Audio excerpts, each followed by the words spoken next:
అదే RTV app వార్తల్ని క్షణాల్లో చదివే అవకాశం ఉంటుంది. ఒక న్యూస్ పేపర్, ఒక టెలివిజన్ ఛానల్ మీ చేతుల్లో ఎప్పుడూ ఉంటాయి. టెక్కల నియోజకవర్గం ప్రజానీకానికి కిల్లి రామ్మోహన్ కృపారాణి దంపతులు వైద్యులుగానే సుపరిచితులు.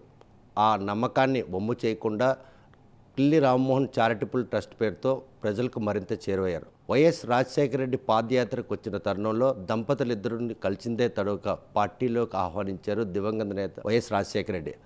అనంతరం ఆమెకు పార్లమెంటు స్థానానికి పోటీ చేయాలని ఆదేశించారు. పోటీ చెందే తడవ కేవలం 30,000 ఓట్లతోనే ఓటమి పాలైనా కూడా 2009లో ఎక్కడ పోగొట్టుకున్నారో అక్కడే నెగ్గి ఈరోజు కాంగ్రెస్ పార్టీలో మగటం లేని మహారాణిలా వెలిగినటువంటి కృపారాణి ఈరోజు మాత్రం వైసీపీ పార్టీలో 5 ఏళ్ల పాటు సేవలు అందించినా కూడా ఆ పార్టీ కనీసం ఆమెకున్నటువంటి రాజకీయ చరిత్రను పరిగణనలోకి తీసుకోకుండా ఆమెను నిర్లక్ష్యం చేయడం ఆమెను తీవ్రంగా బాధించింది.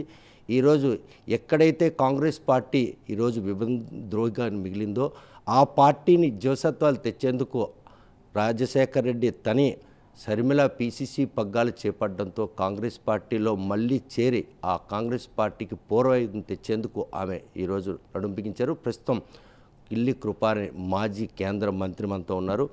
చూస్తే కనుక ఈరోజు కాంగ్రెస్ పార్టీకి మళ్ళీ పూర్వవైపు వస్తుంది అనడానికి కిల్లి కృపారాణి ఆ పార్టీలో చేరడమే ఒక శుభసూచకం అని చెప్పుకోవచ్చు. ముందుగా ఆర్టీవీ ప్రేక్షకులందరికీ నేను హృదయపూర్వకమైన నమస్కారాలు తెలియజేస్తా ఉన్నాను. కిల్లి కృపారాణి కాంగ్రెస్ పార్టీలో చేరింది, కాంగ్రెస్ పార్టీకి పూర్వవైపు వస్తుంది అంటే కిల్లి కృపారాణి ఒక మాజీ కేంద్ర మంత్రిగా ఎందుకు కాంగ్రెస్ పార్టీలోకి చేరింది అని ఇప్పటి ప్రజానీకం ఆలోచన చేసినట్లయితే కాంగ్రెస్ పార్టీ ఎప్పుడైతే బలంగా ఉంటుందో దేశంలో ఆ రోజే దేశం కూడా బలపడుతుంది. కాంగ్రెస్ పార్టీ బలహీనపడింది కాబట్టి ఈరోజు దేశం బలహీనపడింది. ఆ వాస్తవాన్ని ప్రజలు గుర్తెరిగినాడు. రాష్ట్ర వ్యాప్తంగా ఏదైతే షర్మిలమ్మ ఏ లక్ష్యంతో అయితే ఈరోజు కాంగ్రెస్ పార్టీ ప్రదేశ్ కాంగ్రెస్ కమిటీ అధ్యక్షురాలుగా పగ్గాలు చేపట్టి ఆంధ్రప్రదేశ్ రాష్ట్రం విభజన చట్టంలో ఇచ్చే హామీలు ఏ ఒక్కటి కూడా అమలు చేయటానికి రెండు పార్టీలు ఈ ఆంధ్రప్రదేశ్ రాష్ట్రంలో కృషి చేయటం లేదు. ఆంధ్రప్రదేశ్ రాష్ట్రానికి విభజన హామీలు వచ్చిన నాడే ఆంధ్రప్రదేశ్ రాష్ట్రాన్ని ఆర్థిక ఇబ్బందుల నుంచి గట్టెక్కించవచ్చు, ప్రగతి పదంలో నడవచ్చు అని ఒక బలమైన విశ్వాసంతో ఈ రాష్ట్రంలో ఆమె అడుగుపెట్టి కాంగ్రెస్ పార్టీ అధ్యక్షురాల పదవి చేపట్టింది. సో అటువంటి ఒక సత్సంకల్పంతో వచ్చిన రాజశేఖర రెడ్డి గారి తనయ తాలూకా హ్యాండ్ స్ట్రెంగ్తన్ చేయాలనే బాధ్యత మనందరిపైన ఉంది. దానిలో నేను కూడా ఒక సమితిని అవుతాను, ఒక సైనికురా పనిచేస్తాను. అంతేకాకుండా మా కుటుంబం కూడా అంతా కాంగ్రెస్ పార్టీ భావజాలు ఉన్న వ్యక్తులని నేను కాంగ్రెస్ పార్టీలో చేరటం జరిగింది. 2004లో పార్టీలో చేరిందే తరుగు టికెట్ ఇచ్చినటువంటి దివంగత నేత వైఎస్ రాజశేఖర రెడ్డి మీకు ఇచ్చినటువంటి ఆదరాభిమానాలు ఆ రోజు మీ ప్రత్యర్థి చివరి క్షణంలో చేసినట్టు ఒక ఇన్సిడెంట్ 2004లో మీకు ఆ పదవి చేజారిందా? అది రాజశేఖర రెడ్డి గారికి నాకు ఉన్న సంబంధం కానీ ఆ ఎమోషనల్ కనెక్టివిటీ కానీ నేను మాటల్లో చెప్పలేదండి. Actually I was joined in national Congress party in 2003 June 15న రాజశేఖర రెడ్డి గారి ప్రజా సంకల్ప పాదయాత్ర ఏదైతే ఉందో ఆ పాదయాత్ర ముగింపు సభలో ఇచ్చాపురంలో నేను కలిశాను. ఆయన కండువా వేసిందే తడవగా కృపారాణి ఒక విద్యావంతురాలైన మహిళ, ఈమెలో టాలెంట్ ఉంది, చాలా service activities doctor Rammohan Rao charitable ట్రస్ట్తో వాళ్ళు ఆ ప్రాంతంలో చేస్తున్నారు. వీళ్ళైతేనా ఎర్రవనాయుడిని ఖచ్చితంగా ఢీ కొట్టగలరని వారు పిలవటమే కాకుండా రామ్మోహన్ రావు గారిని స్వయంగా పిలిచి మాట్లాడారు. డాక్టర్ రా, మనందరం డాక్టర్స్, మనకు సర్వీస్ ఓరియంటేషన్ ఉంటుంది, మనం కాంగ్రెస్ పార్టీకి సేవ చేస్తున్నామంటే మనం దేశానికి సేవ చేసినట్టు నువ్వు రా అని ఫోర్స్ఫుల్గా ఆయన పిలవటమే కాకుండా ఆనాడు కాంగ్రెస్ పార్టీలో ఉన్న నాయకులు ఎవరైతే ఉన్నారో ధర్మాన ప్రసాదరావు గారు కానీ కణితి విశ్వనాథం గారు కానీ వారిని ఇంటికి పంపించి మమ్మల్ని రిక్వెస్ట్ చేసి కాంగ్రెస్ పార్టీలో మీలాంటి ఆదర్శప్రాయాలు, సేవాభావం గలవారు, సేవా తత్పరత గలవాళ్ళు కాంగ్రెస్ పార్టీకి అవసరమని మాకు చాలా గ్రాండ్గా ఆహ్వానించి నా గౌరవానికి ఎక్కడా భంగం లేకుండా ఒకసారి రాజశేఖర రెడ్డి గారితో నేను కలిసి వచ్చాను అంటే ఆ పాజిటివ్ వైబ్రేషన్ నాకు ఒక 6 నెలలు నడిపించేది. నాకేంటి, నా పెద్దన్న రాజశేఖర రెడ్డి నా వెనుకున్నారు, అన్నీ వారే చూసుకుంటారు అనే పాజిటివ్ వైబ్రేషన్ నాకు ప్రజల్లో నడిపించేది. ఈయన కోసం మనం కష్టపడాలి, దేశంలో కాంగ్రెస్ పార్టీ బలపరచడానికి, సోనియా గాంధీ నాయకత్వం బలపరచడానికి కష్టపడాలని ఆనాడు నేను కాంగ్రెస్ పార్టీలో చేరటం జరిగింది. 2009లో ఎంపీగా గెలవడానికి ఈ అంశాలు దోహదపడ్డాయి. అలా గెలిచి కేంద్ర మంత్రి పదవి చేపట్టిన తర్వాత రాష్ట్ర విభజనే ఈరోజు కృపారాణి తాలూకా రాజకీయ భవిష్యత్తుకు ఒక శాపంగా మారింది అనడంలో ఎటువంటి అతిశక్తి ఉంది? ఒక విషయం నేను చెప్తాను. 2004లో నేను ఎంపీగా పోటీ చేసిన తర్వాత దివంగత నేత కింజరాపు ఎర్రనాయుడు గారి మీద నేను సుమారుగా అంటే 30,000 అంటే ఒక 14,000 ఓట్లు వస్తే నేను గెలిచుండేదాన్ని.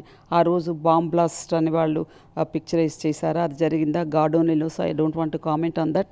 సో ఆ ఇష్యూ ఒకటి జరగడం, ఆయనకి సింపతి, అసలు ఫస్ట్ అటెంప్ట్లోనే నేను నేషనల్ కాంగ్రెస్ పార్టీలో చేరిన 9 నెలల్లోనే నాకు ఎంపీ టికెట్ ఇచ్చి గౌరవించారు రాజశేఖర రెడ్డి గారు. సో ఆ ఇష్యూ జరగటం బికాజ్ ఆఫ్ వేరియస్ రీజన్స్. అప్పట్లో హరిశ్చంద్రాపురం నియోజకవర్గంలోనే వాళ్ళకి 38,000 మెజార్టీ వాళ్ళకి వెళ్ళిపోవటం, ఒక 14,000 ఓట్లు ఇస్తే ఆ రోజు నేను ఎర్రనాయుడు గారి మీద గెలిచుండేదాన్ని. ఆ విధంగా ఓడిపోయాను.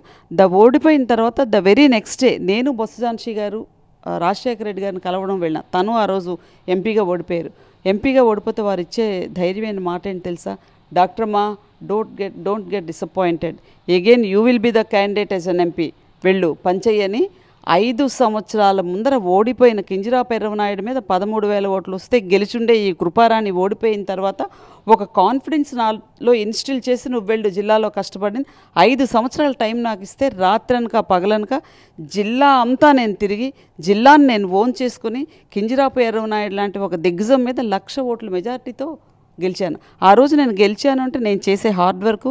దేశంలో Sonia Gandhi historical legislations, right to information act అని, ఎన్ఆర్ఈజీపీ యాక్ట్ అని, ఇలాంటి రైట్ టు ఎడ్యుకేషన్ యాక్ట్ అని, ఇలా right to food security act అని, ఇలాంటి విప్లవాత్మకమైన చట్టాలు తీసుకొచ్చి దేశవ్యాప్తంగా కాంగ్రెస్ పార్టీ తీసుకునే విధాన నిర్ణయాలు కానీ, ఆంధ్రప్రదేశ్ రాష్ట్రంలో 2004 తర్వాత ముఖ్యమంత్రిగా పదవి బాధ్యతలు చేపట్టిన తర్వాత రాజశేఖర రెడ్డి గారు ఆంధ్రప్రదేశ్లో స్థాపించిన రైతు రాజ్యం నినాదంగా తీసుకుని వారు వెళ్ళే విధానాలు కానీ, ఇవన్నీ కలగలిపి దానికి తోడు కృపారాణి కష్టపడే మనస్తత్వం, ఒక విద్యావంతురాలైన మహిళ, సంస్కారవంతురాలైన మహిళ, పరుష పదజాలాలు ఆమె నోటి వెంబడి రావు. ఈమెను ఒక్కసారి ఎంపీగా చూద్దామని ఈ జిల్లాలో ఉన్న నా సామాజిక వర్గంతో పాటు ఇతర సామాజిక వర్గాలు, మైనార్టీలు ఒక్క ఓటు కృపారాణికి వేసి గెలిపిద్దామని 1,00,000 ఓట్లతో గెలిపించి ఈ కృపారాణి అనే వ్యక్తిని శ్రీకాకుళం జిల్లా దేశానికి పరిచయం చేసింది. అందుకే ప్రతి సందర్భంలో నేను చెప్తాను, శ్రీకాకుళం జిల్లా ప్రజానీకానికి ఎల్లవేళ్లా రుణపడి ఉంటాను. రాష్ట్రానికి రాజశేఖర రెడ్డి గారు నాకు పరిచయం చేస్తే దేశానికి పరిచయం చేసిన వ్యక్తి సోనియా గాంధీ. అయితే కృపారాణికి ఏ విధంగా కేంద్ర మంత్రిగా సోనియా గాంధీ గారు ఐడెంటిఫై చేశారు అంటే 2009 to 2014 వరకు కృపారాణి పార్టిసిపేట్ చేసే డిబేట్స్ కానీ, కృపారాణి పార్లమెంట్లో కిడ్నీస్ గురించి 15th డే నేను ఎంపీ అయిన తర్వాత 15th డే కిడ్నీస్ గురించి నేను మాట్లాడే విధానం కానీ, మేడం సోనియా గాంధీ గారు వారి రెసిడెన్స్ దగ్గర నుంచి చూశారు, ఏంటి కృపారాణి కిడ్నీస్ గురించి అలా మాట్లాడింది. ఉద్దానం ప్రాంతంలో నేషనల్ యావరేజ్ 7% అయితే ఉద్దానం ప్రాంతంలో 18% కిడ్నీ రోగాలతో చనిపోతుందని మాట్లాడారు. అదేంటి అజాజ్ది, ఒక్కసారి నువ్వు ఆమెతో మాట్లాడు అని ఆనాడు ఆరోగ్య శాఖ మంత్రి, కేంద్ర ఆరోగ్య శాఖ మంత్రిగా ఉన్న గులాం నబీ ఆజాద్ గారికి చెప్తే ఆజాద్ గారు నాకు ఇంటికి పిలిపించి మాట్లాడారు. సో నా టాలెంట్, నా కేపబిలిటీ, నా ఎఫిషియన్సీ, వెనుకబడిన వర్గాలకు చెందిన ఒక మహిళ, విద్యావంతురాలైన మహిళ, ఈమెను గుర్తించాలి అని నాకు కేంద్ర కేబినెట్లోకి తీసుకున్నారండి. రాజకీయ అరంగేట్రం చేసిన అనత కాలంలోనే అంతలా అంటే ఒక ఆకర్షితులైనటువంటి జిల్లాకు సంబంధించిన తొలి మహిళగా కేంద్ర క్యాబినెట్లో కూర్చుండే అటువంటి ఘన చరిత్ర ఉన్నటువంటి కృపారాణి కాంగ్రెస్ పార్టీని వీడాల్సిన అవసరం ఎందుకు వచ్చింది? కాంగ్రెస్ పార్టీని నేను ఎప్పుడు వీడానో ఒక్కసారి మీరు రిసైడ్ చేసుకోండి.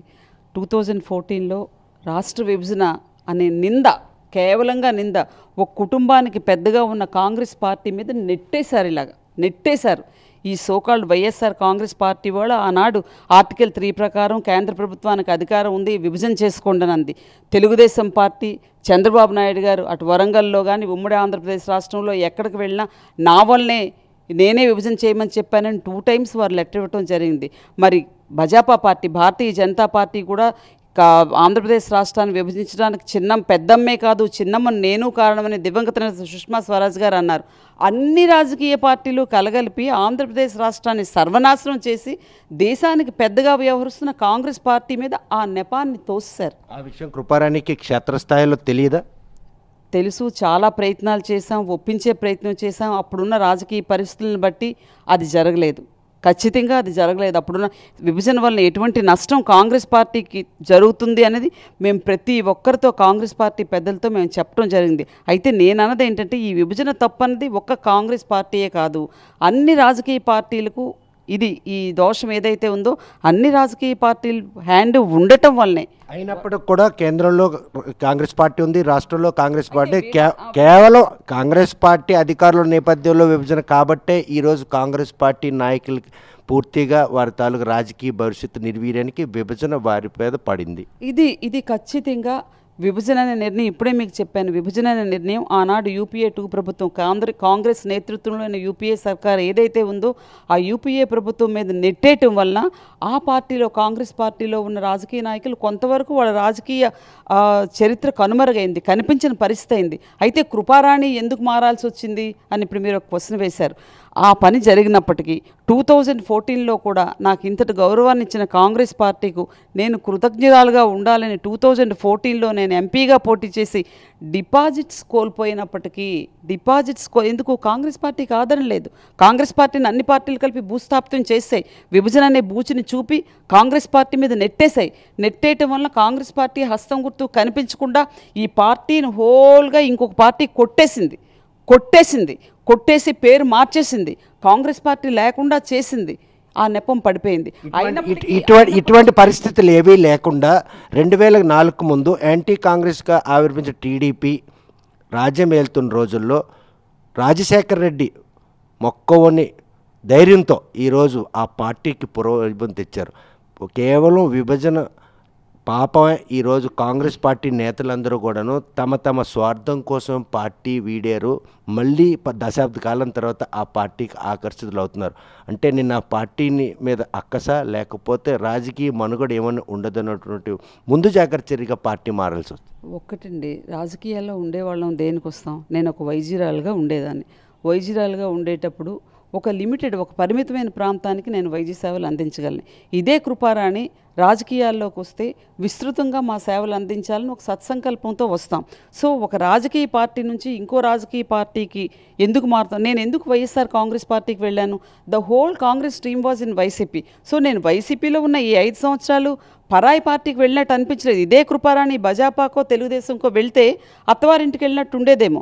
సో నా కుటుంబంలో నేను ఉన్నాను అని వెళ్ళాను. అయితే ఈ వెళ్ళడానికి కూడా కారణం ఏంటి అని మీరు అడిగారు. 2014 నుంచి 2019 ఫిబ్రవరి వరకు కాంగ్రెస్ పార్టీకి మరలా జవసత్వాలు వస్తాయేమో, కాంగ్రెస్ పార్టీకి మరలా ఆక్సిజన్ అందించే వాళ్ళు ఎవరైనా వస్తారేమో, కాంగ్రెస్ పార్టీ మరలా లేచి నిలబడుతుందేమో చూసి ఒక కేంద్ర మంత్రిగా చేశాను, ఒక ఎంపీగా చేశాను.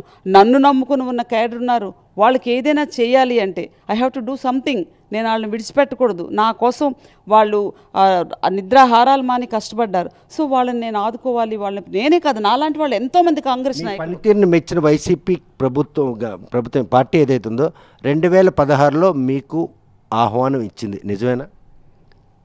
2016లో ఆహ్వానం ఇవ్వలేదండి.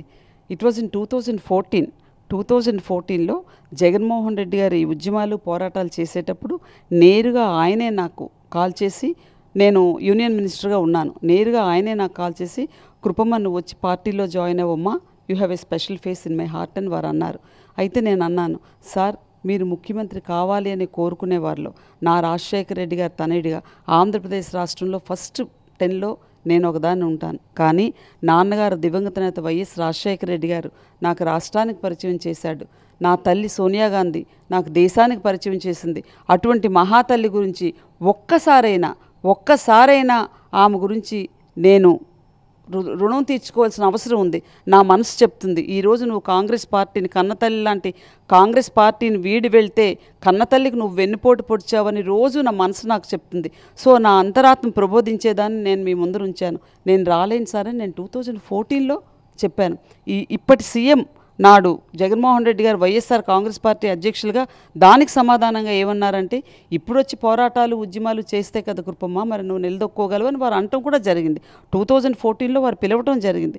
Again I have joined in YSR Congress party in 2019. అంటే ఆ చివరి క్షణంలో మీరు ఆ పార్టీలో చేరడమే ఈరోజు 5 ఏళ్ల పాటు మిమ్మల్ని ఇంతలా నిర్లక్ష్యం చేశారు అనుకోవచ్చా? నో అండి, I don't accept for it. ఎందుకంటే నేను చేరిన తర్వాత ఈ రాష్ట్రంలో నాకంటే జూనియర్స్, నాకంటే తక్కువ స్థాయి పదవిలో ఉన్న వాళ్ళు 22 మంది నాయకులు వైఎస్ఆర్ కాంగ్రెస్ పార్టీలో చేరారు. ఆ లిస్టు కూడా నా దగ్గర ఉంది. వాళ్ళందరూ టికెట్స్ ఇచ్చి అకామిడేట్ చేయబడ్డారు నేను చేరిన తర్వాత. నేను చేరేటప్పుడు లేట్ అయిందా, తొందర అయిందా? ఈరోజు హిందూపురానికి ఒక MP, she was my colleague in 15th Lok Sabha, Shanta. ఆమెకు హిందూపురం ఎంపీగా ఇలా వచ్చింది, అలా కండువా వేశారు. నేను తప్ప ఎందుకు అదృష్ట భాగ్యం కలగలేదు? బహుశా వాళ్ళకి నా స్టేచర్ నచ్చలేదేమో. మీ స్టేచరే మీ వీక్నెస్, మీ స్టేచరే మీ స్ట్రెంగ్త్ అని చాలామంది పోలిట్ బ్యూరో సభ్యులు నా ముందరే అన్నారు. సో నా ఈ స్టేచర్ నచ్చదండి, వాళ్ళకి నచ్చదు. సో నచ్చుతుందేమో. నాకేంటంటే జగన్మోహన్ రెడ్డి గారిని చూసే ప్రతి సందర్భంలో ఓవరాల్గా ఆయన చాలా అమాయకంగా అనిపిస్తారు. మనిషి పైకి కనిపించడం చాలా ఇన్నోసెంట్గా అనిపిస్తారు. నేను అలాంటి ఇన్నోసెంట్నే. నేను పడిపోయినా ఆయన ఇన్నోసెన్స్కి, లేదా నేను మోసపోయాను అన్నది ఈ రోజు కూడా నాకు అర్థం కాదు. అమాయకత్వంలో ఏదైనా ఒక ఇంటర్నల్ అంటే ఎక్స్పెక్టేషన్స్ ఏమైనా ఉంటే ఆయన తాలూగా హావభావాలు ఎప్పుడు నేను మొన్న ప్రెస్లో కూడా చెప్పాను, ఆయనతో నేను కలిసే ఏ సందర్భంలో కూడా జగన్మోహన్ రెడ్డి గారు కృపారాణి గుర్తించరు అనే ఒక నెగిటివ్ థాట్ నాకు ఎప్పుడు ఆయన రానియలేదండి. ఎంతో ఆప్యాయంగా, కృపమ్మ 3 ఆప్షన్స్ ఉన్నాయి, నీకు చేస్తాను, నీకు తగిన విధంగా గౌరవిస్తానని చెప్పారు. 2019లో నీ స్థాయికి తగిన విధంగా గౌరవిస్తానని చెప్పారు. నన్ను పార్టీలో తీసుకెళ్ళి జాయిన్ చేసిన వ్యక్తి ఎన్ఆర్ఐ రాజు ఆయన పేరు. ఆయన చెప్పారు, special representative to AP government at New Delhi నీకు ఇస్తానమ్మా అని చెప్పారు. నేను దాని గురించి పెద్ద ఫోర్స్ చేయలేదు. సీఎం గారు మాత్రం నీ స్థాయికి తగిన విధంగా గౌరవిస్తానన్నారు. ఆ మాట అన్న తర్వాత 2019 మార్చ్ 14 ఇక్కడ మా ఇంట్లో నేను లంచ్ చేస్తున్నప్పుడు విజయసాయి రెడ్డి గారు ఫోన్ చేసి, అమ్మ జగన్మోహన్ రెడ్డి గారు మీకు ఎంపీగా వెళ్ళమంటున్నారు అని చెప్పారు. అప్పుడు నా డైనింగ్ టేబుల్ మీద కొంతమంది వ్యక్తులు కూడా ఉన్నారు. I don't want to disclose their names. Sir రేపు మార్నింగ్ 11 o'clock నేను వస్తానన్నాను. ఆ నెక్స్ట్ ఇడుపులపాయలో వివేకానంద రెడ్డి గారు హత్య తర్వాత ఇడుపులపాయలో లిస్ట్ అనౌన్స్ చేసేటప్పుడు my name was not in that list. What happens అన్నది గాడ్ ఓన్లీ నోస్. దానికి కూడా నేను బాధపడలేదు. నేను అన్నది ఏంటంటే బాధపడలేదు. షార్ట్ స్పాన్లో వచ్చాను, వాళ్ళ సమీకరణలు వాళ్ళకు ఉంటాయి. సీఎం గారు గౌరవిస్తానన్నారు. రాజశేఖర రెడ్డి గారి బిడ్డ, విలువలు అంటారు, విశ్వసనీయత అంటారు, వీటన్నిటికీ కట్టుబడి ఉంటారు అనుకుంటా. ఈ రోజు వరకు నేను నిర్ణయం తీసుకోకుండా ఉండటానికి కారణం ఏంటండి? నా నేమ్ లేదు. January 11th అనౌన్స్ చేశారు, నా నేమ్ లేదు. సరే, సీఎం గారికి ఉన్న కష్టాల్లో, ఆయనకున్న సమీకరణల్లో నేను పనికిరానని ఆయన అనుకోవచ్చు, నా నేమ్ లేకపోవచ్చు. నేను కోరుకున్నదంతా పార్టీలో రెస్పెక్ట్. ఇంతలా రాజకీయంలో రాణించిన కృపారాణి కంటతడి పెట్టాల్సినటువంటి పరిణామాలు ఏం చోటు చేసుకుని ఈ 5 ఏళ్ళు? చాలా అవమానాలు భరించానండి. మీకు తెలియందేంటి? ఒక మాజీ కేంద్ర మంత్రిని నేను, శ్రీకాకుళం జిల్లా బిడ్డను. ఈరోజు మహారాష్ట్ర వెళ్తే కృపారాణి ఎవరో చెప్తారు, తమిళనాడు వెళ్తే కృపారాణి ఎవరో చెప్తారు, జమ్మూ కాశ్మీర్ ఎక్స్సీఎంకి వెళ్తే కృపారాణి ఎవరో చెప్తారు. నా సొంత జిల్లాలో, నా మెట్టినిల్లో, నా పుట్టినిల్లో సీఎంగా జగన్మోహన్ రెడ్డి గారు వస్తే హెలీప్యాడ్ దగ్గరకు రాకుండా అవమానించే సందర్భం ఎవరికైనా ఉత్పన్నమవుతుందా? నంబర్ 1. పార్టీ అధ్యక్షురాలుగా ఉన్న నేను ఈ పార్టీ అధికారంలోకి వచ్చిన తర్వాత మొన్న చెప్పానండి, ఇదే ఏడ్చిన ఏడిపోయి ఆడటానికి నాకు ఇష్టం లేదు. ఈ పార్టీ అధికారంలోకి వచ్చిన తర్వాత 16 మంది వాలంటీర్లు వేసుకున్నారు. కృపారాణి ఈ ప్రాంతవాసే. కృపారాణి వైఎస్ఆర్ కాంగ్రెస్ పార్టీకి చెందిన వ్యక్తే, తెలుగుదేశం వ్యక్తిని కాదు కదా, భారతీయ జనతా పార్టీ వ్యక్తిని కాదు కదా, ఉభయ కమ్యూనిస్ట్ పార్టీల వ్యక్తిని కాదు కదా, కాంగ్రెస్ పార్టీ వ్యక్తిని కాదు కదా. ఒక్క వాలంటీర్ కృపారాణికి అడుగుదాం. 136 సర్పంచులు ఉన్నారు. ఒక 2 సర్పంచులు మద్దతుదారులు కృపారాణికి అడుగుదాం. 72 ఎంపీటీసీ సెగ్మెంట్లు ఉన్నాయి. ఒక ఎంపీటీసీ సెగ్మెంట్ శ్రీధర్ రెడ్డి అనే వ్యక్తికి ఇస్తే అక్కడ ఇండిపెండెంట్ అభ్యర్థిని శంకర్ అనే వ్యక్తిని పెట్టి బీరువా గుర్తు మీద సీఎం జగన్మోహన్ రెడ్డి గారి ఫోటో వేసి ఆ శంకర్కి ఇండిపెండెంట్ అభ్యర్థికి మీరు ఓటు వేయండి అని ఇక్కడ నియోజకవర్గ ఇన్ఛార్జ్ చెప్తుంటే ఆ ఫోటో ఆ బీరువా గుర్తు తీసుకువెళ్ళి ఆ పోలిట్ బ్యూరో ముందర పెట్టి, బాబు ఇదేంటి బీఫామ్ ఏమో శ్రీధర్ రెడ్డికి ఇచ్చాము, శంకర్ ఏమో ఇండిపెండెంట్ అభ్యర్థి బీరువా గుర్తు మీద ఓటేయమని చెప్తున్నారు, ఇదే నా పార్టీ క్రమశిక్షణ, దీని మీద క్రమశిక్షణ చర్యలు ఉండవా అని చెప్పాను. అదే ఆ ఘటనలు జరిగి సుమారు 2 ఏళ్ళు కావస్తూ ఉంది. ఈ 2 ఏళ్ళలో ఎప్పుడు కూడా పార్టీ వెళ్ళాలని ఆలోచన రాలేదా? సార్వత్రికంగా మళ్ళీ 2014లో 19 ఏ తప్పిదాన్ని అయితే చేశారు, ఈరోజు కృపారాణి మళ్ళీ 2024 సార్వత్రిక అదే తప్పిదం రిపీట్ అయింది. దట్స్ వాట్ ఐఎమ్ సేయింగ్ అండి. ఒక ప్రగాఢమైన విశ్వాసం. నా రాజశేఖర రెడ్డి తనయుడు జగన్మోహన్ రెడ్డి విలువలు విశ్వసనీయత అని పదే చెప్తారు. భగవంతుడు పైనున్నాడు, చూసుకుంటాడు, అంతా భగవంతుడే చూసుకుంటాడు అన్నాడు. ఆ భగవంతుడు నమ్మే వ్యక్తి, ప్రభు జీసస్ సూక్తులు కట్టుబడే ఉన్న వ్యక్తి. ఒక ప్రగాఢమైన విశ్వాసం వారిపైన నాకుంది. ఏ రోజు నేను ఆయన పైన నెగిటివ్గా ఆలోచించే విధంగా నాకు ఆయన ఆ ఆలోచన రానియలేదు. అందుకే వంచింపబడ్డాను. ఈ వంచనకి ఏ పేరు పెట్టాలి అని నేను కన్నీరు ఎందుకు పెట్టుకున్నానంటే, ఇంత చదువుకొని వచ్చి సప్త సముద్రాలు దాటిన వ్యక్తి పిల్ల కాలువలో పడి కొట్టుకుపోవటం కాదండి, పిల్ల కాలువలో పడి ఆక్సిజన్ అందక గిల్లగిల్లగా అయిపోతారు చూడండి, అలా చేశారు. అందుకే ఈ వంచనకి ఏ పేరు పెట్టాలని నేను జిల్లా ప్రజానీకాన్ని కోరుతున్నాను. రాజకీయాలు ఇంతలా రాణించిన మీకు మీ రాజకీయ ఎదుగుదలను గండి కొట్టేందుకు ఓ సామాజిక వర్గానికి సంబంధించిన 2 పార్టీల నేతలు కంకణం కట్టుకున్నారు అండంలో ఎటువంటి అతిశక్తి ఉందా? రాజకీయాల్లో నేను ఒక మాటే అంటాను, రాజకీయాల్లో I'm an educated women, I'm a talented women, I have got hidden potentiality. నా పొటెన్షియాలిటీని గుర్తించేవాళ్ళు, నా క్యాపబిలిటీని గుర్తించేవాళ్ళు, నా టాలెంట్ని గుర్తించేవాళ్ళు ఒక్కసారి ఎంపీ చేసే అవకాశం ఇస్తే ఫస్ట్ టైం ఎంతోమంది, కావూరు సాంబశివరావు 7 సార్లు ఎంపీ గారు అయితే ఆయన కంటే ముందర క్యాబినెట్లో అడుగుపెట్టిన ఈ కృపారాణి అనే వ్యక్తిని ప్రమోట్ చేయడానికి, ఎంకరేజ్ చేయడానికి రాజకీయ నాయకులు ఎవరు ముందరకు రారు. That is the politics. అది పాలిటిక్స్, రాజకీయాల్లో ఉన్న రాజనీతి అదే. అది నేను తప్పను. ఎవరైనా నన్ను సప్రెస్ చేయడానికి ప్రయత్నించవచ్చు. బట్ లీడర్షిప్ ఒక లీడర్ అనేవాడు, ఒక గొప్ప లీడర్ అనేవాడు ఏ విధంగా ఉండాలి అంటే, కృపారాణి మీద ఎవరో సమీక్ష చెప్పారు. ఆమెతో తలపడలేని వాళ్ళు, ఆమెను తట్టుకోలేని వాళ్ళు, ఆమె డయాస్ మీద ఉందంటే భయపడేవాళ్ళు, పబ్లిక్ని అట్రాక్ట్ చేసుకునే కెపాసిటీ ఉన్నవాళ్ళు చెప్తారు. అదే రాజకీయం. బట్ లీడర్ అనేవాడు ముందు చూపుతో, దార్శనిక దృక్పథంతో, సాహసోపేతమైన నిర్ణయం తీసుకొని, Kriparani she's a deserving candidate for all the post, she's an eligible candidate, she's uneducated women అని ఆలోచించినప్పుడు అదేం లీడర్షిప్ అండి. ఆ నాయకుల వద్ద తాయిలాలు ఎవరైతే ఇప్పుడు వాళ్ళతో ఎక్కువ ఇంట్రాక్షన్ వాళ్ళే ఈరోజు కృపారాన్ని అనగదొక్కడానికి 5 ఏళ్ల పాటు నిర్లక్ష్యానికి గురికాడానికి కారకులేనా? ఖచ్చితంగా నేను అదే చెప్తున్నాను తమ్ము. ఇప్పుడు ఏ రాజకీయాల్లోనైనా ఈ పొజిషన్ ఉంది తమ్ముడు. టెక్కల అసెంబ్లీ ఉంది. టెక్కల అసెంబ్లీకి నాయుడు ఎమ్మెల్యే కావాలనుకుంటున్నాడు, కృపారాణి ఎమ్మెల్యే కావాలనుకుంటుంది. నాయుడు ఏం చేస్తాడు? నాయుడు శ్రీకాకుళం జిల్లా నుంచి మొదలుపెట్టి సీఎం దగ్గర ఎవరైనా ఉన్నారో, సీఎం తాబేదారులు ఎవరో, సీఎం పోలిట్ బ్యూరో ఎవరో, ఎవరికి ఏది పడిస్తే ఇన్ఫ్లుయెన్స్ అవుతారో అది పడేస్తారు, వాళ్ళతో మాట్లాడతాడు. ఎవరా తాబేదారులు? మీ నోటంటే ఎవరైనా తాబేదారులు ప్రస్తుతం? I don't want to disclose those names. అది రాజకీయాలు ఇప్పుడు ఆ రాజకీయాలే నడుస్తున్నాయి. ఎన్నైనా చేయొచ్చు, ఎంత ఇన్ఫ్లుయెన్స్ చేయొచ్చు. నాయకుడు ఏం చేస్తున్నాడు అంటాను నేను. నాయకుడు ఏ విధంగా ఆలోచించాలి, మీరు చెప్పండి. కృపారాణి అనే వ్యక్తి ఏ ఇతర రాజకీయ పార్టీల్లో ఉన్నా ఐడెంటిఫై చేయకుండా ఈరోజు ఇంట్లో కూర్చుంటుందా? మీరు ఆలోచించండి. శ్రీకాకుళం జిల్లా ప్రజలకి ఒక్కరికి 25 లక్షల పైబడి శ్రీకాకుళం జిల్లా ప్రజలు ఉన్నారు. 18,59,910 ఓటర్స్ ఉన్నారు. నా ఎదురుగా మీరు ఒక్క ఫోన్ కాల్ చేసి కృపారాణిని ఇవాళ వైఎస్ఆర్ కాంగ్రెస్ పార్టీ గుర్తించకపోవటం తప్పు కాదు అని ఎవరైనా ఉంటే ఈరోజు నేను కాంగ్రెస్ పార్టీ అభ్యర్థిగా పోటీ చేయనండి. కాకపోతే మీకు మాత్రం వల్గర్ మాట్లాడడం రాదు, ఎదుటి వారిని నిందించడం రాదు, ఇవన్నీ అడిషనల్ క్వాలిటీస్. ఇనెలిజిబిలిటీస్ అంటే మొన్న చెప్పాను.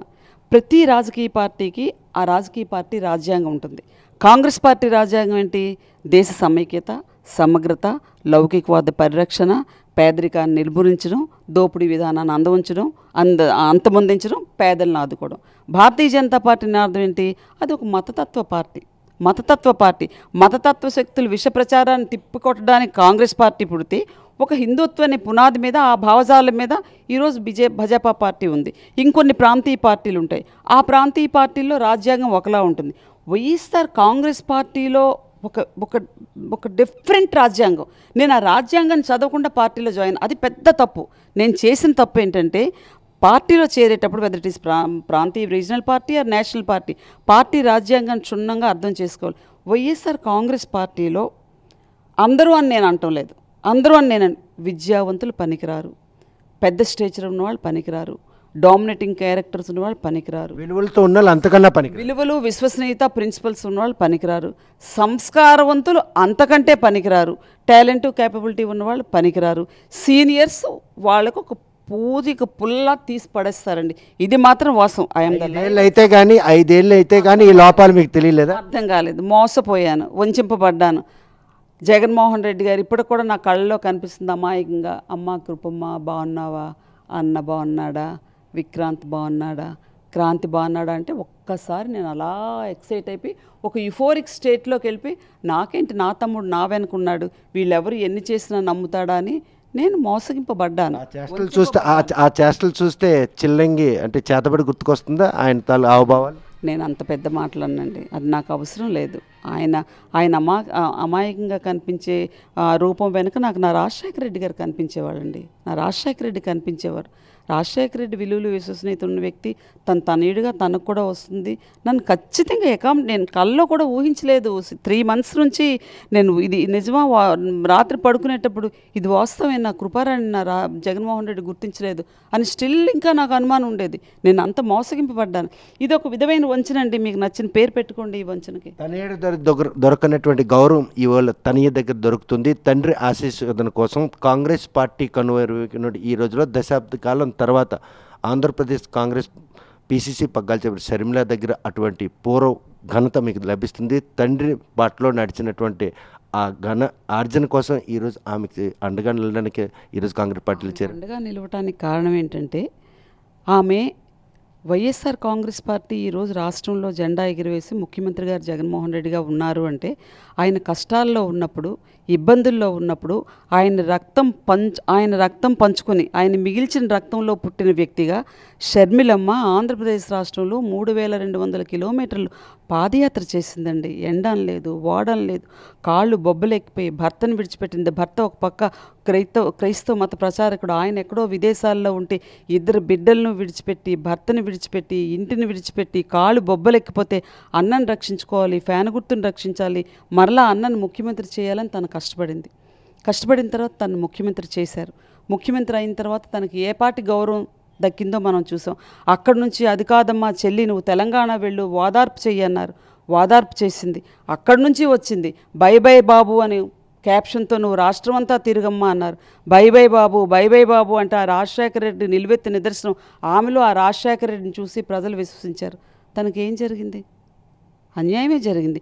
ఈరోజు మరలా ఎందుకు వచ్చింది ఆంధ్రప్రదేశ్ రాష్ట్రంలో? అప్పుడు ఎందుకంత కష్టపడింది? రాజశేఖర రెడ్డి గారు కళ్ళగన్న రామరాజ్యం ఆంధ్రప్రదేశ్లో నా అన్న అయితేనే స్థాపిస్తాడు, ఆ సంక్షేమ రాజ్యం, ఆ అభివృద్ధి సంక్షేమాన్ని 2 కళ్ళగా గతంలో నడిపించాడు, ఇది నా అన్నతోనే సాధ్యమని సంపూర్ణంగా విశ్వసించి ఆ అన్న కోసం 3200 కిలోమీటర్లు నడిస్తే ఈరోజు ఆ సంక్షేమ రాజ్యం, ఆ అభివృద్ధి రాజ్యం, సంక్షేమం అభివృద్ధి 2 కళ్ళు అవి తనకు కనిపించక ఏదైతే ఆంధ్రప్రదేశ్ రాష్ట్రం ఇబ్బందిగా ఉందో, విభజన చట్టంలో ఆనాడు కాంగ్రెస్ నేతృత్వంలోని యూపీఏ ప్రభుత్వం విభజన చట్టంలో ఏవైతే అంశాలు రూపొందించారో ఆ విభజన చట్టం కోసం ఒక్క పార్టీ కూడా మాట్లాడకుండా ఒక పార్టీ ప్రకటిత పొత్తు, ఇంకొక పార్టీ అప్రకటిత పొత్తు. ఈ పరిస్థితుల్లో షర్మిల చెప్పే మాటలు ఆంధ్రప్రదేశ్ ప్రజలు వినే పరిస్థితి ఉంది. దశాబ్ద కాలం కావస్తుంది. కాంగ్రెస్ నాయకత్వం అంతా కూడా కనుమరుగైంది. ఏ ఆశయంతో ఈరోజు కాంగ్రెస్ పార్టీలో చేరారు? వైసీ ప్రభుత్వంపై ఉన్నటువంటి ఒక అనిశ్చిత ఈరోజు మళ్ళీ కాంగ్రెస్ పార్టీలు చేస్తే పూర్వం ఉన్న నేతలందరూ కాంగ్రెస్ పార్టీలోకి వచ్చి రాష్ట్రానికి ప్రత్యేక హోదాతో పాటు విభజన హామీలు వస్తాయని ప్రజలు నమ్మబలికించే ప్రయత్నం చేస్తే వాళ్ళు నమ్మే పరిస్థితులు ఉన్నారు? ఖచ్చితంగా నమ్ముతారండి. ఖచ్చితంగా నమ్ముతారు. నేను మీకు డైరెక్ట్గా క్వశ్చన్ చేస్తున్నాను. 2019కి ముందర కాంగ్రెస్ బీజేపీ నేతృత్వంలోని ఎన్డీఏ సర్కార్ మీద అవిశ్వాస తీర్మానాన్ని నేటి ముఖ్యమంత్రి జగన్మోహన్ రెడ్డి గారు పెట్టారు. 2019 తర్వాత అవిశ్వాస తీర్మానంగా అనుకూలంగా ఓటు వేశారు. మొన్న ప్రజాగళంలో 40 సంవత్సరాల అనుభవం, 14 సంవత్సరాల ముఖ్యమంత్రి, 10 సంవత్సరాల ప్రతిపక్ష నాయకుడు చంద్రబాబు నాయుడు. ఒక మాటలో చెప్పాలంటే మోడీ కంటే సీనియర్ చంద్రబాబు నాయుడు మోడీ గారిని ఆకాశానికెత్తు దేశానికే విశ్వగురువుగా అభివర్ణించారు. మోడీ ఏం చేశాడండి? ఏం చెప్పాడు మోడీ? రాజధాని గురించి ఒక మాట మాట్లాడారా? ప్రత్యేక హోదా గురించి మాట్లాడించగలిగారా? చంద్రబాబు నాయుడు గారు 2019లో 4 సంవత్సరాలు 2014 to 2019 భాజపా పార్టీతో అంటకాగి ఒకే ఒక సాకు చూపించి బయటకు వచ్చారు. అప్పుడు ఏ నెపంతో వచ్చారు? ఆంధ్రప్రదేశ్ రాష్ట్రానికి ప్రత్యేక హోదా లేదు, రైల్వే జోన్ లేదు, ప్రైవేటీకరణ, స్టీల్ ప్లాంట్ ప్రైవేటీకరణ ఆపలేదు, పోలవరం ప్రాజెక్ట్ లేదు, మెట్రో కారిడార్ లేదు, ఏమీ లేవు, పోర్టులు లేవు, ఏమీ లేవు. అందుకే విభజన చట్టంలో హామీలు అమలు కావటం లేదు కాబట్టే నేను విత్డ్రా చేసుకుంటాను పొత్తు అని వచ్చారు. ఏం సాధించారని ఇప్పుడు మళ్ళీ మీరు జతకట్టారు? ఏమి సాధించారని మీరు జతకట్టారు? ఓకే, ఇవేమీ సాధించలేదు. 22 మంది ఎంపీలు వస్తే వాళ్ళ మెడలు వంచేస్తాను, ప్రత్యేక హోదా తెస్తాను, స్టీల్ ప్లాంట్ ప్రైవేటీకరణ కానివ్వను, పోలవరం ప్రాజెక్ట్ పూర్తి చేస్తాను, వెనుకబడిన జిల్లాలు అటు రాయలసీమ ఎడారిలా ఉందండి, ఆ కడప నిన్ను వెళ్ళొచ్చాను, అటు రాయలసీమ ప్రాంతం ఉత్తరాంధ్ర ప్రాంతం స్పెషల్ ప్యాకేజ్ చేసిస్తాను అని చెప్పిన వ్యక్తి 2019 to 2014 ఒక్కసారైనా విభజన చట్టంలో హామీలు అమలు చేయండి అని కోరే సందర్భం ఉందా?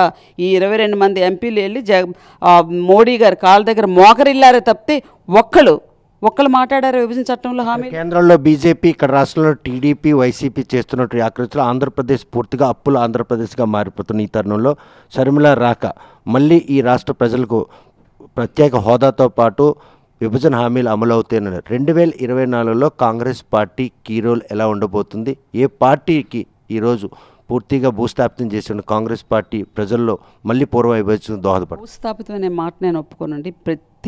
ప్రతి పౌరు హృదయంలో హస్తం గుర్తు ఉంది. ఇప్పుడు మీరు అప్పులు అనే ఒక మాట అన్నారు. షర్మిలారెడ్డి గారు వచ్చి ఆంధ్రప్రదేశ్ రాష్ట్రంలో ఉన్న పరిస్థితులు కళ్ళకు కట్టినట్టుగా ఆమె చెప్తున్నారు. 1953 ఈ రాష్ట్రంలో 1953 to 2014 వరకు ఈ రాష్ట్రం చేసే అప్పు 1,00,000 కోట్లు అయితే 2014 to 2019 2,60,000 కోట్లు చంద్రబాబు నాయుడు గారు అప్పు చేస్తే 2019 to 2024 8,40,000 కోట్ల రూపాయలు జగన్మోహన్ రెడ్డి గారు అప్పు చేశారు. అంటే ఇప్పుడు నిబంధనలను మించి అప్పు చేశారు. ఇప్పుడు ఈ రాష్ట్ర ప్రజల తల్ల మీద నెత్తి మీద 12 లక్షల కోట్ల రూపాయలు ప్రతి పౌరుడి మీద ఈ అప్పు ఉంది. దీనికి బాధ్యులు ఎవరండి? పప్పు బెల్లాల్లా బిస్కెట్లు 12 లక్షల కోట్ల రూపాయలు అప్పు చేస్తారు. 10 రూపాయలు పైనుంచి నీకు అకౌంట్లో వేస్తారు, 100 రూపాయలు క్రింద నుంచి లాగేస్తారు. పప్పు బెల్లాల్లా మీరు పనిచేస్తారా? ఎవడబ్బు సొమ్మండి? కాంగ్రెస్ పార్టీలో చేరిన కృపారాణి నెక్స్ట్ స్టెప్ ఏంటి? 2024లో మీ తాలూకా రాజకీయ పాత్ర ఏవలవు? కాంగ్రెస్ పార్టీ అన్నది 135 సంవత్సరాల పైబడి చరిత్ర గల పార్టీ. యాక్చువల్గా ఈ పార్టీలో నేను చేరింది ఆ స్థాయికి నేను గౌరవాన్ని కోరుకున్నాను. మొన్న కూడా మీకు చెప్పాను, నాకు పొలిటికల్ పార్టీలో కావాల్సింది గౌరవం. ఎక్కడ గౌరవం ఉంటుందో అక్కడికి వెళ్ళిపోతానని చెప్పాను. అయితే కాంగ్రెస్ పార్టీ ఆలోచన ఏ విధంగా ఉంది అంటే, నేను చేరుతాను అని తెలిసిన వెంటనే ఖార్గే గారు, కేవీపీ గారు వీళ్ళందరూ ఫోన్ చేసి నాకు ఎంపీగా వెళ్ళమ్మా అన్నారు. సార్ టైం ఇది చాలదు, నాకు కంటెస్ట్ చేయాలని ఆకాంక్ష కాదు, నాకు ఆ స్థాయికి తీసుకెళ్ళిన కాంగ్రెస్ పార్టీకి రుణం తీర్చుకోవాలన్న ఒక ఆలోచనతో నేను పార్టీకి వస్తున్నాను. ఈ పార్టీలో అవమానాలు భరించలేకపోతున్నాను, అందుకు నేను వస్తున్నానని చెప్పారు. బట్ రాహుల్ గాంధీ గారు 15 days బ్యాక్ ఏంటంటే ఎవ్రీ సీనియర్ షుడ్ కంటెస్ట్ అని ఒక స్టాండింగ్ ఇన్స్ట్రక్షన్ వారు ఇచ్చారు. వన్స్ నేను పార్టీలోకి వెళ్ళిపోయిన తర్వాత ఆ party I have to work according to the party ఆలోచన విధానం. సో వాళ్ళు ఏం చేయమంటే అది నేను చేస్తాను. నేను కంటెస్ట్ చేసేయాలనే ఆకాంక్ష నాకేమీ వచ్చి పడిపోవట్లేదు. బట్ వాళ్ళు చెయ్యి అంటే నేను చేస్తాను, ఖచ్చితంగా నేను చేస్తాను. చూస్తే కనుక టెక్కలి ఇప్పుడు కాంగ్రెస్ పార్టీ ప్రకటించిన 114 సీట్లలో ఉమ్మడి శ్రీకాకుళం జిల్లాలో 9 నియోజకవర్గాల అభ్యర్థులను ప్రకటించి కేవలం టెక్కలు మాత్రమే ఖాళీగా ఉంచింది. మేబీ కృపారాణి వస్తుందని ముందస్తు సమాచారమే ఈ నియోజకవర్గం ఎమ్మెల్యే టికెట్ కృపారాణి కోసం రిజర్వ్ చేశారు అనుకోవచ్చా? మేబీ ఖచ్చితంగా నేను కూడా అదే, నాకైతే ఏ సిగ్నల్ అయితే రాలేదు. నేను కూడా టెక్కలు ఒకటి ఎందుకు వేకెంట్గా ఉంచారు అని అనుకున్నారు. నాకు దాని మీద పూర్తిగా అవగాహన లేదు. అయితే అయ్యుండొచ్చు, అది వాస్తవం అయితే అయ్యుండొచ్చు. బట్ క్లారిటీ అయితే నాకు దానిపైన కూడా లేదు.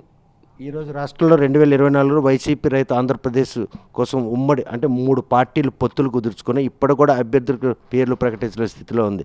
రేపు 2024లో కాంగ్రెస్ పార్టీ ఏ స్టాండ్తో ఆ పొత్తులు, అదేవిధంగా వైసీపీ రైతు ఆంధ్రప్రదేశ్ దీంట్లో ఎటువంటి కీ రోల్ పోషించింది కాంగ్రెస్ పార్టీ? ఒక మాట నేను చెప్పనా, అసలు ఈరోజు బీజేపీ వాళ్ళు 6 స్థానాల్లో పార్లమెంట్ అభ్యర్థులు నిలబెట్టారు. ఎందుకు వారు నిలబెట్టాలంటాను నేను. కూటమిలో కొంతమంది ఉన్నారు, కూటమిలో కొంతమంది ఎంపీలు వస్తారు, వాళ్ళకి చేస్తారు. దట్ ఈస్ ప్రకటిత అనౌన్స్డ్ ఎలియన్స్. ఏదైతే జనసేన, బీజేపీ, టీడీపీ ఉందో అది announced alliance. YSR Congress party ఉంది, అది అప్రకటిత పొట్టు. వాళ్ళకే చేస్తారు. బీజేపీ ఎంపీలు ఎందుకు కంటెస్ట్ చేయాలంటాను నేను. There is no need to contest. BJP ఎంపీలు కంటెస్ట్ చేయాల్సిన అవసరమే లేదు. మోడీ గారు ఏంటంటే ఈ కూటమిని అటు వైఎస్ఆర్ కాంగ్రెస్ పార్టీ 2 చేతుల్లో పెట్టుకుని బ్యాలెన్స్ చేసుకుంటున్నారు. అసలు వాళ్ళు పోటీ చేయాలి, బీజేపీ ఎంపీలు పోటీ చేయాల్సిన అవసరమే లేదు. వాళ్ళు హ్యాపీగా ఉండొచ్చు. 2 పార్టీలు వాళ్ళకే చేస్తాయి. బీజేపీ అనే పార్టీ ఆంధ్రప్రదేశ్ స్టేట్లో లేదు. లేకపోయినా వాళ్ళు హ్యాపీగా ఇటు వాళ్ళు పంచుకొని ఒక మాట్లాడుకొని ఒక పొత్తుతో వెళ్ళిపోతున్నారు. డైరెక్ట్ ఒకటి, ఇండైరెక్ట్. కళ్ళకు కనిపించే పొత్తు ఒకటి, కనిపించని పొత్తు ఒకటి. ఏది వచ్చినా మోడీ గారు హ్యాపీ. అందరు 25 మంది ఎంపీలు వెళ్ళి ఆయన కాళ్ళ మీద పడిపోతారు. రేపు 2024లో ఆంధ్రప్రదేశ్ అసెంబ్లీలో కాంగ్రెస్ పార్టీ ఎమ్మెల్యేలు ఎంతమంది ఉండబోతున్నారు? 175 అసెంబ్లీ నియోజకవర్గాలండి. ఇప్పుడు నేను ఆలోచించినట్టు పౌరులందరూ ఆలోచిస్తే కాంగ్రెస్ పార్టీకి మరలా షర్మిలమ్మ, ఆంధ్రప్రదేశ్ రాష్ట్రంలో షర్మిలమ్మ నాయకత్వంలో తను ఏ విధంగా కాంగ్రెస్ పార్టీ కోసం తను కష్టపడే విధానాన్ని మనం చూస్తున్నాం. ఈరోజు షర్మిలమ్మ విలాసవంతమైన జీవితం తను గడపాలి అంటే గడపొచ్చండి. తన తండ్రి ఆకాంక్షించిన రామరాజ్యం ఆంధ్రప్రదేశ్లో లేదు, అభివృద్ధి లేదు అనే దృష్టితో కాంగ్రెస్ పార్టీతోనే సాధ్యమవుతుందని ఆమె వచ్చారు. మాలాంటి వాళ్ళమందరం కాంగ్రెస్ పార్టీ చరిత్ర క్షుణ్ణంగా చదివి జీర్ణించుకునేవాళ్ళం. దానికి అనుగుణంగా షర్మిలమ్మ వేసే అడుగులకు మరలా అట్రాక్ట్ అయ్యి కాంగ్రెస్ పార్టీలో చేరాం. ఇలా నాలాంటి వాళ్ళు ఎంతోమంది ఆలోచించినప్పుడు ఖచ్చితంగా కాంగ్రెస్ పార్టీ ఎమ్మెల్యేలు అసెంబ్లీలో ఎందుకుంటారు, ఉంటారు. అదే ఎంతమంది ఉంటారని మెజారిటీ ఎమ్మెల్యేలు, కాంగ్రెస్ పార్టీ ఎమ్మెల్యేలు అసెంబ్లీలో ఉంటారు, ఖచ్చితంగా ఉంటారు. మాలాంటి భావజాలం ఉండేవాళ్ళు ఎంతమంది రాష్ట్రంలో ఉంటే, ఎంతమందికి పార్టీ టికెట్స్ ఇస్తే వాళ్ళందరూ ఎమ్మెల్యేలుగా కూర్చుంటారు. అందులో సందేహం ఏమీ లేదు. మాజీ మంత్రిగా, కేంద్ర మంత్రిగా, ఎంపీగా, మాజీ ఎంపీగా ఉన్నాడు. ఈరోజు ఎమ్మెల్యేగా పోటీ చేసేందుకు సిద్ధమవుతున్న మీరు అసెంబ్లీలో అడుగు పెట్టడానికి ఈ అంశాలు దోహదపడతాయా? ఇటువంటి పరిణామాలు చోటు చేసుకుంటాను. ఈరోజు కృపారాణి ఇంత కాన్ఫిడెంట్గా టెక్కల ఎమ్మెల్యేగా ఇస్తే నేను చేస్తాను అని ఎందుకు అంటున్నానంటే, ఈ ప్రాంత ప్రజలు, టెక్కల అసెంబ్లీ నియోజకవర్గంలో ఉన్న 4 మండలాల ప్రజలు 1985 నుంచి 2024 సుమారు 4 దశాబ్దాల కాలంలో కృపారాణిని ఒక డాక్టర్గా చూశారు. కృపారాణిని ఒక స్వచ్ఛంద సేవా సంస్థ నడిపే వ్యక్తిగా చూశారు. కృపారాణిని ఒక రాజకీయ నాయకురాలుగా, ఒక ఎంపీగా, కేంద్ర మంత్రిగా చూశారు. ఏ సందర్భంలోనైనా కృపారాణి అవసరానికి ఏ విధంగా తోడ్పడుతుంది, ఎటువంటి సంస్కారవంతురాలు, ఏనాడైనా ఇంటికొచ్చే వ్యక్తులతో అగౌరవంగా ప్రవర్తించిందా, ఏనాడైనా యూనియన్ మినిస్టర్గా ఉండేటప్పుడు కానీ, ఎంపీగా ఉండేటప్పుడు కానీ ఈ ప్రాంత ప్రజల్లో ఒక వర్గం కృపారాణి వల్ల నష్టపోయింది. ఈ వ్యాపార వర్గం నష్టపోయింది, ఈ టీచర్ యూనియన్ నష్టపోయింది, ఈ ఎంప్లాయీస్ నష్టపోయారు, ఈ ఆటో యూనియన్ నష్టపోయారు, ఈ పేదలు నష్టపోయారు. ఎవరికే నష్టం కలిగించరు కాబట్టి మీకు నష్టం జరిగింది. That's what exactly what you have said is exactly correct. అదే ఇప్పుడు నాలో ఆ కసి రగులుతుంది. నాకున్న సంస్కారానికి, నా ఆలోచన విధానానికి, నా సెన్సిటివిటీని గుర్తించలేదు కాబట్టే ఈరోజు కృపారాణి కాంగ్రెస్ పార్టీ ద్వారా నాకు ఈ 4 మండలాలు ప్రజలు ఏదైతే ఒక స్పష్టమైన సంకేతాన్ని ఇచ్చారో, అమ్మా మేము బయట పడవచ్చు పడకపోవచ్చు, మా గుండెల్లో నువ్వు ఉన్నావు. కేంద్ర మంత్రిగా ఉన్నప్పుడు కూడా అక్కా నీకు పిలిస్తే అర్ధరాత్రి నువ్వు మా వెంట నిల్చుని ఉండేదాను, మా వెనక పోలీస్ స్టేషన్లకు వచ్చేదాను, మా వెనక కలెక్టర్ ఆఫీసులకు వచ్చేదాను. నీ స్థాయిని మర్చిపోయి సోంపేట సోదరుడు మొన్న ఒక ఆయన నాకు ఫోన్ చేసి అన్నాడండి, అక్క ఢిల్లీలో నువ్వు ఉన్నప్పుడు రాత్రి 2 గంటలకు కరెంటు పోయిందని నీకు ఫోన్ చేశాను అక్క, నువ్వు ఏఈతో మాట్లాడావు, నీ సర్వీసెస్ ఉపయోగించుకోవడం వైఎస్ఆర్ కాంగ్రెస్ పార్టీకి చేత కాలేదని. సో నా వ్యక్తిత్వం తెలుసు, నా నడవడి తెలుసు, నా సంస్కారం తెలుసు, నాకున్న ఒక మానవతా హృదయం ఈ ప్రజలకు తెలుసు. ఈ 4 మండలాల ప్రజలకి నా వెనక వాళ్ళు అడుగులు వేస్తున్నారా వేయలేదా అన్నది మీరు చూడకండి. ఒక సైలెంట్ విప్లవం, ఒక నిశ్శబ్ద విప్లవం టెక్కల్లో 4 మండలాల్లో నా కోసం ఉంది. అది వారు కాన్ఫిడెన్స్ ఇచ్చిన తర్వాతే నేను ఈ నిర్ణయం తీసుకున్నాను. అగైన్ మళ్ళీ మీకు June 4th ఈవినింగ్ నేను మీతో మాట్లాడతాను. చూస్తే కనుక కాంగ్రెస్ పార్టీ ఉన్నటువంటి సిద్ధాంతాలు నచ్చి ఆ పార్టీని లీడ్ చేస్తున్నటువంటి దివంగత వైఎస్ రాజశేఖర రెడ్డి ఆహ్వానం మేరకు కాంగ్రెస్ పార్టీలో చేరిందే తడుగా ఎంపీగా పోటీ చేసే అవకాశం ఉన్న అప్పటి పరిస్థితుల నేపథ్యంలో కేవలం 30,000 ఓట్ల మెజార్టీతో ఓటమి పాలేదు. కానీ 2009లో మాత్రం 1,00,000 ఓట్ల మెజార్టీతో గెలిపించినట్టు జిల్లా ప్రజలకు సుపరిచితులైన కృపారాణి మాత్రం ఆ పార్టీ పూర్తిగా కనుమరుగవుతుంది. ఎందుకంటే విభజన హామీల భాగంగా రాష్ట్ర విభజన సెగ ఈ కాంగ్రెస్ పార్టీపై పడింది. కాంగ్రెస్ పార్టీ కనుమరుగవుతున్న తరుణంలో తన రాజకీయ భవిష్యత్తు కోసం వైఎస్ఆర్ కాంగ్రెస్ పార్టీలో చేరిన 5 ఏళ్ల పాటు ఆ పార్టీ కోసం సేవలు చేసినా కూడా అక్కడ పూర్తిగా అవమానాలు, అదేవిధంగా కనీసం గౌరవం కూడా ఇవ్వనటువంటి ముఖ్యమంత్రి వైఖరిని ఏ పదాలతో వర్ణించాలనుకో బాధించి ఈరోజు అదే కాంగ్రెస్ పార్టీకి దివంగత నేత వైఎస్ రాజశేఖర రెడ్డి తని షర్మిల పిసిసి పగ్గాలు చేపట్టడంతోనే ఈ రాష్ట్రానికి ప్రత్యేక హోదాతో పాటు విభజన హామీలు నెరవేర్చాలంటే కాంగ్రెస్ పార్టీ కేంద్రంలోనూ రాష్ట్రంలో రావాల్సిన ఆవశ్యకత ఉంది. రాష్ట్ర ప్రయోజనాల కోసం తాను మళ్ళీ కాంగ్రెస్ పార్టీలో చేరాను. పార్టీ ఆదేశాల మేరకు ఇటు ఎమ్మెల్యేగా కావచ్చు, లేకపోతే ఎంపీగా పోటీ చేయాలన్న కూడా తాను సంసిద్ధంగా ఉన్నాను. కాకపోతే కాంగ్రెస్ పార్టీ విడుదల చేసిన 114 అసెంబ్లీ స్థానాల్లో ఉమ్మడి శ్రీకాకుళం జిల్లాలో 9 స్థానాల అభ్యర్థులు ప్రకటించిన అధిష్టానం కేవలం టెక్కల్నే రిజర్వ్లో పెట్టిందంటే రేపు టెక్కల్ నుండి తాను పోటీ చేసి కాంగ్రెస్ పార్టీ జవసత్వాలను మాత్రం పూర్వం తెచ్చేందుకు తను దోహదపడతాను.